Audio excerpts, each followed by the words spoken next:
Mike is one of those people I've known long enough that when he stands up and starts talking, he knows where all the bodies are buried, so I'm kind of rendered uneasy by that. What I found thinking back about what it was, I went to a retirement one time for a fellow who said, I've been thinking 5 years about what I wanted to say at this event, and I remember thinking, wow, that's good for you. And I have not been thinking about this for 5 years, so you're probably happy to know. But looking back on it, I was thinking back after almost 40 years that the day-to-day stuff sort of runs together. But you remember your graduate students, you remember the important things that happened. In my own graduate students, I have to say that I've always felt sort of that their success meant more to me than my own, because I always revel in how well they're doing things. A couple of quick things that I just thought I'd mention things that occurred to me that they may or may not be core things that I should be talking about, but I'm going to tell you anyway. Ed Cannell is here. Early on in my career, one of the last great oil shock occurred, and they put together a team over at Civil Engineering to try to work on what society does in the face of such an event. And Ken Brewer and I, and the late Lloyd Avant from psychology, and Bob Hollinger from philosophy, the weirdest ragtag group you ever saw in your life. And I taught them all phenomenology, and we went out and studied the energy crisis.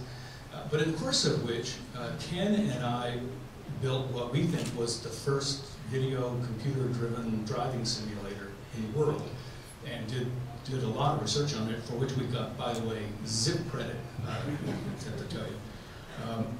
And then I sort of wandered away from transportation engineering, and I got snagged by the people in nuclear engineering who asked if I would help design and team teach a course on nuclear energy for non-engineers, sort of atoms for jocks or something. And we taught them how a boiling water reactor works and so forth. And that course ran great guns until Chernobyl, at which point nobody wanted to talk about nuclear energy. They just wanted to know how fast we could shut them all down. But to show you that things come full circle, we're back talking about it again. I wanted to mention something very early in my career. Bob and Mary Richards. Those of you who've been around a really long time remember Bob. Bob left us way too early. Bob was a sort of Renaissance man who knew a little bit about everything and a lot about a great many subjects. And a lot of sunny Sunday afternoons we spent out at Bob and Mary's house. We'd listen to music, everything from Papa Haydn to Django Reinhardt and old rock and roll to Guys and Dolls, the Railbird Suite. And Bob was just a walking encyclopedia of music. But it was also there that Tony and I got back to singing together. We met actually singing chorus and madrigals together.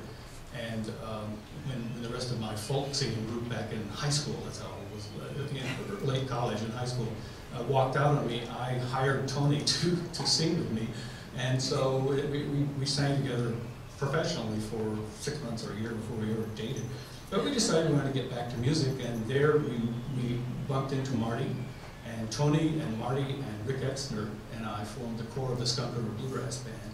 And we played together all over the Midwest for a while with a rotating